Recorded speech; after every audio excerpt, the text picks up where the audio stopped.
There are moments in life that don't just break your heart, they break the version of yourself you thought would always exist. The day I discovered I had been cheated on felt like the ground disappeared beneath my feet. I wasn't just questioning the relationship. I was questioning my judgment, my worth, my memories, and even my future. Every promise suddenly sounded like a lie. Every photograph felt different. Every "I love you" echoed with uncertainty. The betrayal didn't just hurt because someone chose someone else. It hurt because someone I trusted completely became a stranger overnight. For a while, I believed that heartbreak would define the rest of my life. But today, when I look back, I realize something powerful. I didn't just survive betrayal. I became stronger because of it. Healing wasn't instant.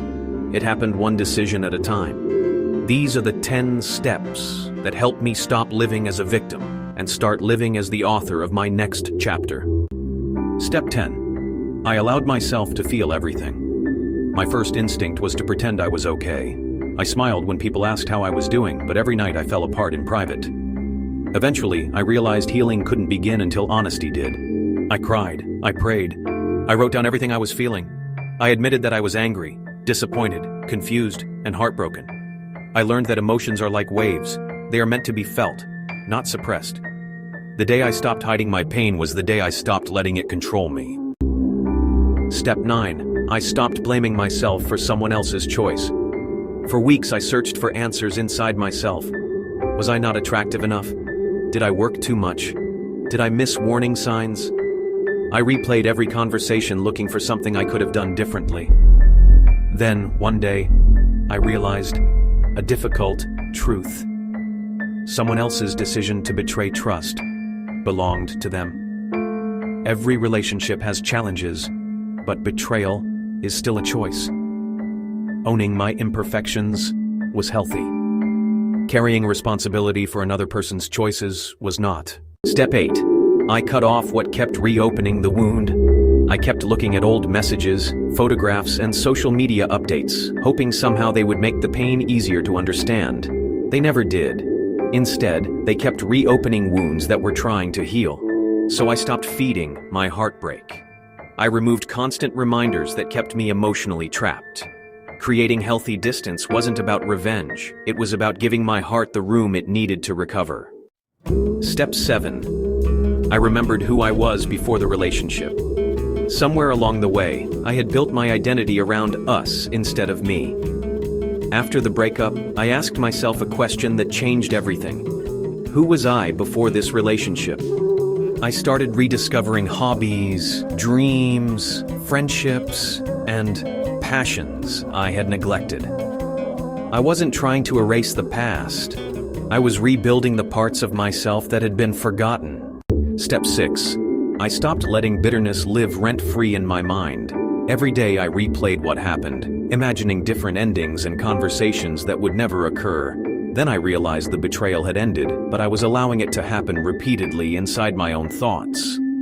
Bitterness became a prison, where I was both the inmate and the guard. I chose to forgive, that not because betrayal didn't matter, but because I refused to let someone else's actions continue stealing my peace long after they were gone. Step 5. I surrounded myself with people who spoke life into me. Heartbreak has a way of making you withdraw from everyone. I almost isolated myself completely. Instead, I leaned on trusted friends and family who reminded me of who I was before my confidence was shaken. They reminded me of my strengths when I could only see my wounds. Sometimes borrowed hope carries you until your own hope becomes strong again. Step 4. I invested in becoming better instead of becoming bitter. Instead of spending all my energy asking why it happened, I started asking what I could learn. I exercised. I read books about emotional growth. I developed new skills. I traveled. I pursued goals I had postponed. Every improvement became another reminder that my future didn't have to resemble my past. Pain became the fuel for personal transformation. 8. Step 3. I stopped looking for immediate replacement. For a while, I believed another relationship would heal the last one, but I realized healing doesn't come from replacing people. It comes from restoring yourself. I chose to remain single long enough to become emotionally healthy again. I learned to enjoy my own company. I discovered peace that didn't depend on someone else's presence. That season of solitude became one of the greatest gifts I ever received. Step 2. I learned that trust begins with trusting myself again. Betrayal didn't just damage my trust in someone else, it damaged my trust in my own judgment. I questioned every instinct I had. Slowly, I rebuilt that trust by making good decisions for myself every day. I kept promises to myself. I honored my boundaries. I listened to my intuition. Confidence returned not because I found someone new, but because I learned I could rely on myself again. Step 1. I realized their betrayal could not determine my worth. This was the turning point. For too long I allowed someone else's actions to become my mirror. I believed being cheated on somehow meant I wasn't enough. Then I finally understood that another person's lack of integrity is not a measurement of my value. My worth was never placed into someone else's hands. If your faith is central to your life, this truth becomes even more powerful. I came to believe that my identity rested in being created with dignity and purpose, not in whether another imperfect human being chose to honor a commitment. That realization set me free. Today, when I think about that painful chapter, I no longer ask, why did this happen to me? Instead, I ask, who did this season help me become? It taught me resilience I never knew I possessed. It taught me that peace is more valuable than pretending. It taught me that loyalty begins with being loyal to my own well-being. Most importantly, it taught me that heartbreak does not have the authority to write the ending of my story.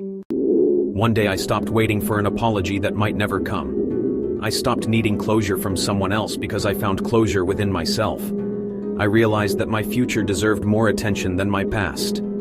I smiled again. I laughed again. I trusted again, but this time with wisdom instead of naivety.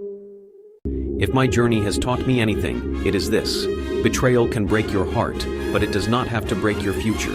The person who cheated on you may have walked out of your life, but they do not get to walk away with your confidence, your joy, your purpose, or your identity. Those still belong to you. And the day I finally believed that was the day I truly became free.